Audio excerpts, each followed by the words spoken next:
5.4 Siaya, 9.8 Mombasa, Widore Ondamo, 9.2 kelo wae sabirie wange mar odiechieng'. Wayudo weche manyien adimba gi tindgi gi kukugi kaka gitimore kuonde magitimore kod seche magitimore.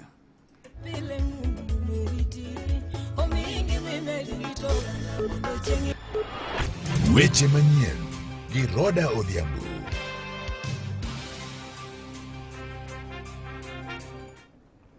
Machiegni to mokwongo mage thund weche mabende waikoni gi lak sechegi. Jatend piny Migosi William Ruto wacho ni obila mondo mi kik neg jong'anyo kakoro kwayogi mondo mi gichiel mana tiendgi gi magina.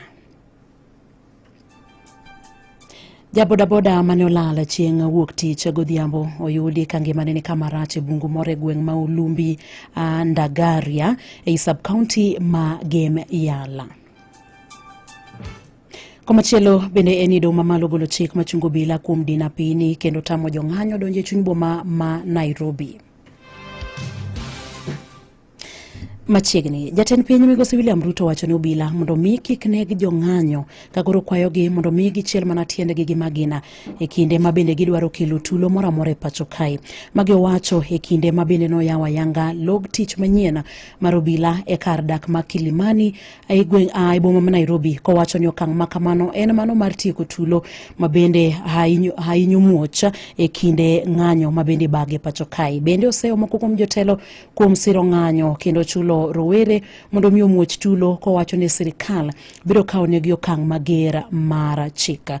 Jatend piny bende odhi nyime ka seyo mokalo jogo kata golo siema ne jogo ma bende dwaro gole e loch, kowacho negi ni ok obro yie mondo mi tulo moro amora muoje pacho kae ne jogo ma bende dwaro kombe mopogore opogore higa mar 2027 mano e kinde ma bende yiero maduong' e pacho kae biro bedo. Magi no wacho e kar dak ma Kilimani e kinde ma bende ne otelo ne nyasi mar yawa yanga log tich manyien mar obila e kar dak ma Kilimani e boma ma Nairobi.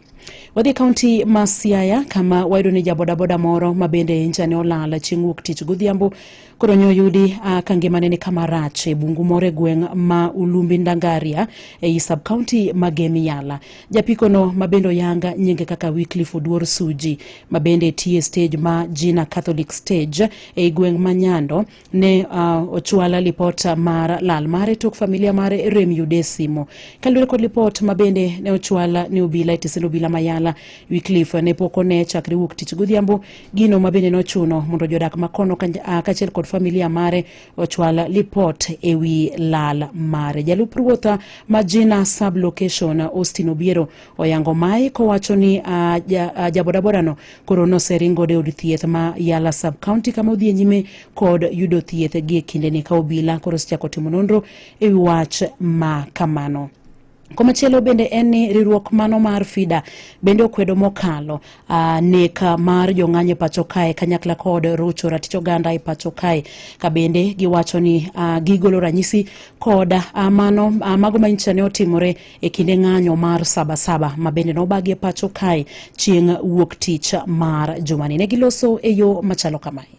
Tumeungana na Wakenya kusema ya kwamba mauaji ambayo yanaonekana ya kiholela kutokana na siku ambayo tunaita Sabasaba na pia Juni tarehe 25 ambapo kulikuwa na maandamano ya vijana ambao wanaitwa Gen Z yametukera sana. Mpaka sasa kupitia ripoti za wanahabari na Kenya National Human Rights Commission na idara tofauti za kijamii kuna dhibitisho ya kwamba watu 50 wamepoteza maisha yao kutokana na maandamaji hayo. Yule ambaye amepoteza maisha hivi sasa karibuni nchi ya Kenya ni msichana wa miaka 12 ambaye anaitwa Bridget Wainaina ama aliweza kuuliwa na risasi ambaye ilimpata akiwa kwao nyumbani. Kalure kod weche go mag ng'anyo bende koro do okinyi makauno golo chik ma bende chungo bila kuom dino apini kendo tamo jong'anyo donjo e chuny boma ma Nairobi e kinde ng'anyo moro amora ma bende chano bag e pacho kae. Kabende kalure kod liet ma siasa mabendo sichako kwako pacho kai mangima, kweth moro mar joma mine kaunti ma Mombasa osidhe yanga riwruok mabende dendo ni Mama Kenya Movement mabende geto yalo injili mar kwe e pacho kai mangima. Okang' makama giwacho ni gikawo kalure gi masiche mag nek kod monj mabende dwa jimbore mokale pacho kai to chuthe kinde mag ng'anyo gino mabende gitudo kod weche mag siasa. George Aoko miwa ler mathoth kauke kaunti ma Mombasa.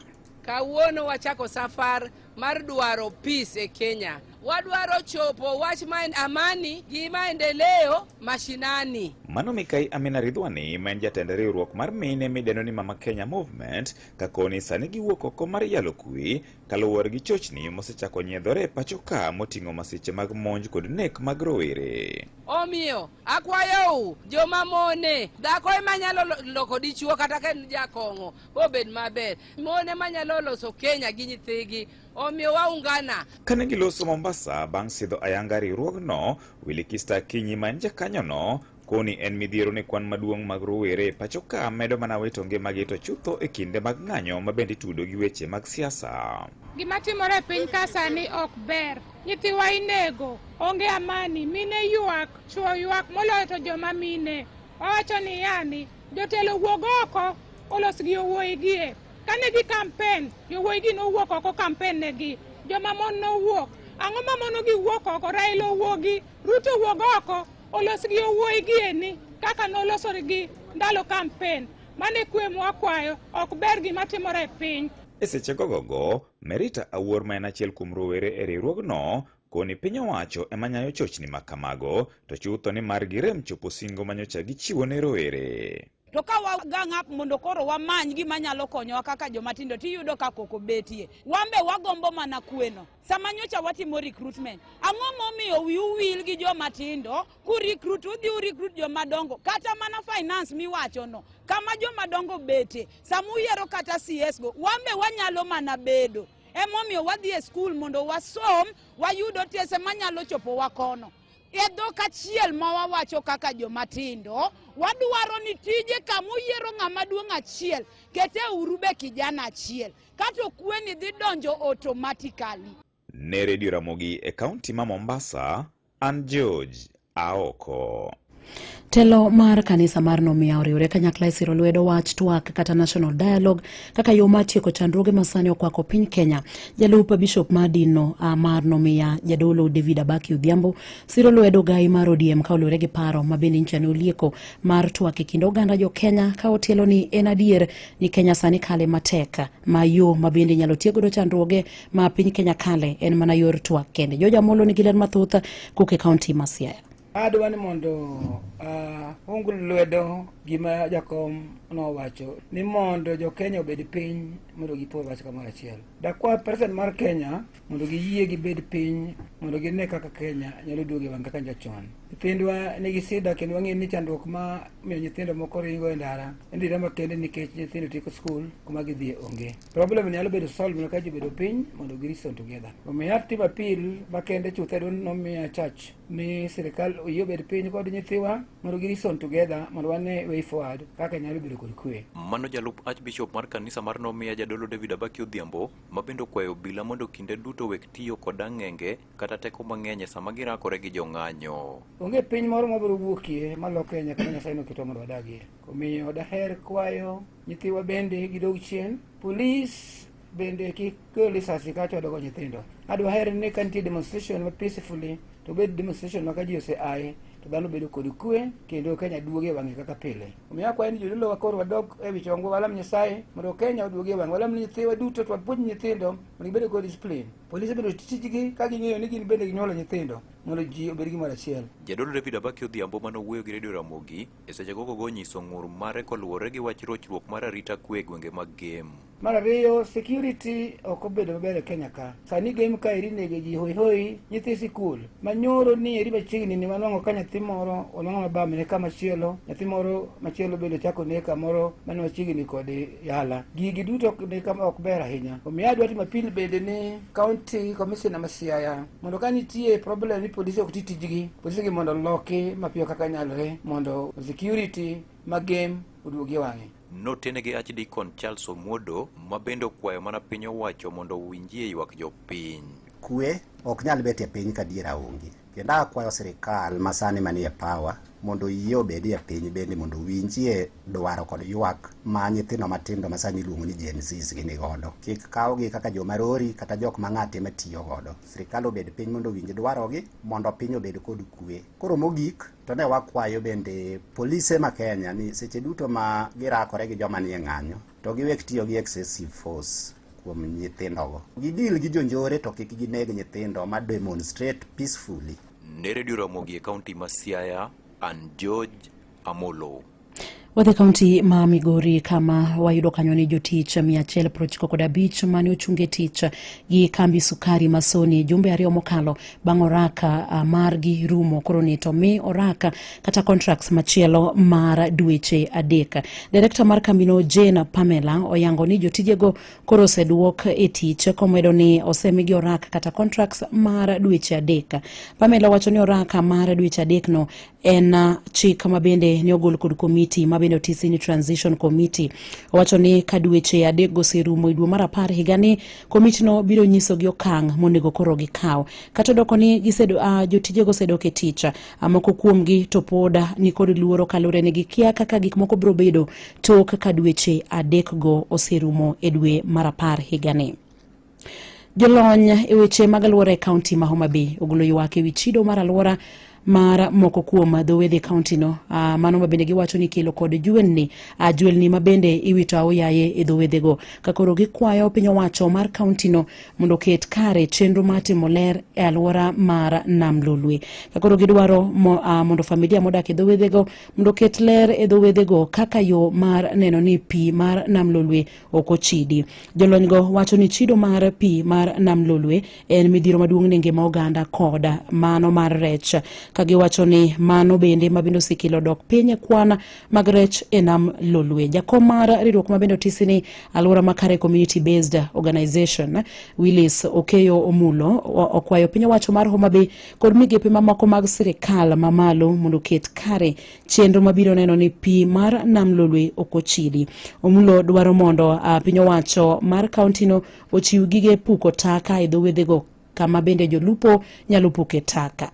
Wantiere kod kuonde ma rech nyuole. Kuonde gi plastic kod jwendni odhi odino kuonde go makata ko rech onyuol to rech nyuol ei plastic. Wasere kod more than 40 species mek rech malal. Sani kata ko wuoyo dhi ane namni. Namni sani onge gi rech. En rech gi orumo nikech wat suffocation mar plastics e kuonde ma rech nyuole. Onego bedno bedo kod chik mar ng'iyo kaka onego bedno rito weche mek solid waste kod plastic pollution. Mani mabedo kelo e giko mag weche manyien e yorno mar adimba gi lak seche gito mag weche mabende ne waikoni e thuond weche mabende ne waikoni. Jatend piny Migosi William Ruto wacho nobila mondo mi kik neg jong'anyo kakoro kwayogi mondo mi gichiel mana tiend jong'anyo mabende dwaro muocho tulo e pacho kae.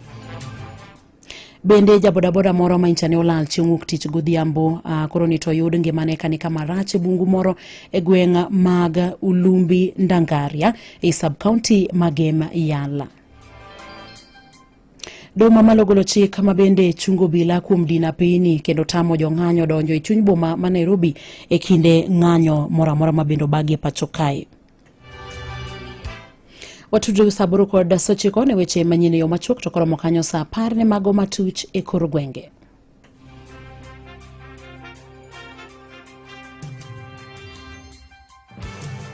Mago ne weche manyien gi Roda Odhiambo.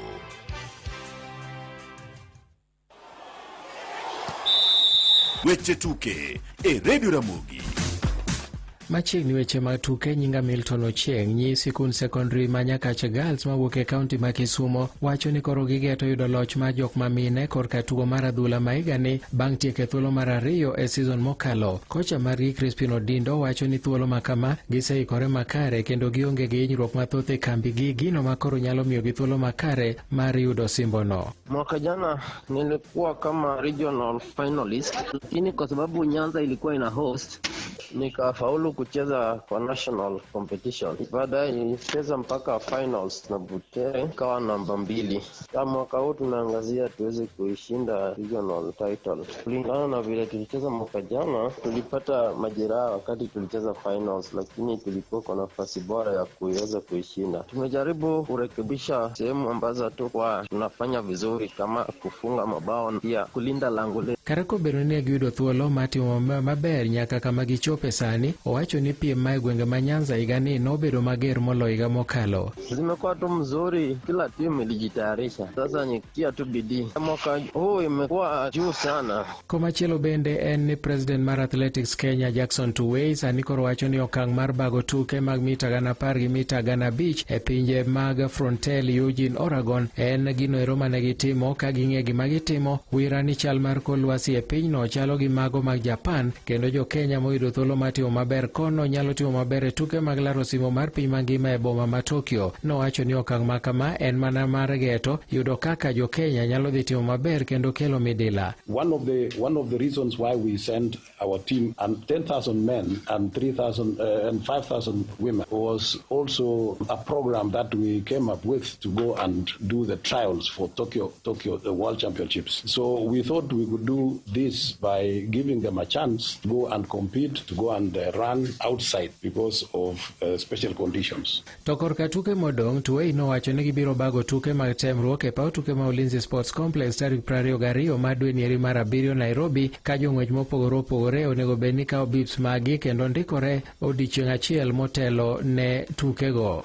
We will therefore be selecting our team during the trials at Ulinzi Stadium on the 22nd of July, which is on Tuesday. They'll be picking their running number on the 21st. We do the actual selection now and trials, and we'll be naming the team on the 22nd. Thereafter, we'll give the other program as to what is going to happen in that time until they leave for Tokyo. Gie kinde no medo wacho ni temruok makamano ibiro tim ne jogo eko moluongi kende kaluwore gi chike moko moketi gi World Athletics. We will also be issuing the criteria of selection because the team that will be coming for the trials they will be invited. It's not just anybody who comes. There was a criteria of qualifying because World Athletics had already issued the instructions on how to qualify, when to qualify, and how to qualify. Komachielo bende ni jatend migawo matuke Salim Vuria wacho ni piny owacho osetieko ikruok duto ne tuke mag CHAN ma bende biro timore pacho ka Uganda to gi Tanzania kochakore dwe manyien e kind tarik 2 gi tarik 30. Tuke makamago ibiro bagi e pinje 3 mag Afrika ma ugwe. Mvuria nonyiso jogo eko duto mawuok e pinje ma oko mabiro Kenya ni ikruok ni kare kendo seketa rita makare. Each of the committees did a simulation exercise. Those in hospitality, those who are going to do a number of events during the tournament. Already we have announced a travel arrangement where the ETA exemption has already been gazetted and granted, and therefore we don't expect any challenges on visa requirements for those who will be coming here for the tournament. Nomedo wacho ni telo mar arita biro timo ikruok ne jogo eko duto mochung'ne weche mag arita motelo ne tukego eko mabende biro neno ni jotugo duto kaachiel gi apisa mowuok e pinje ma oko mag Afrika oyudo arita mowinjore. We have already also done a simulation on matter security, and on the 16th of July we will have a big meeting, on security where we will continue to orient. Magi weche tuke an Milton Ochieng. Awinjo weche tuke e Radio Ramogi kar chuny jaluo.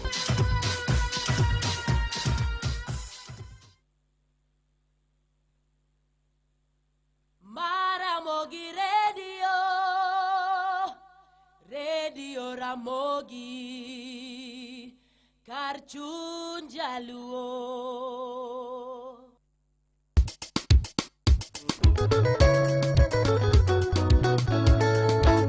Vini woda morigi mega ye maja korila ya kidude atugondo makabe waraya adonya chigona adonya sakwaga. Vini woda morigi mega ye maja korila ya kidude atugondo makabe waraya adonya chigona adonya kondo.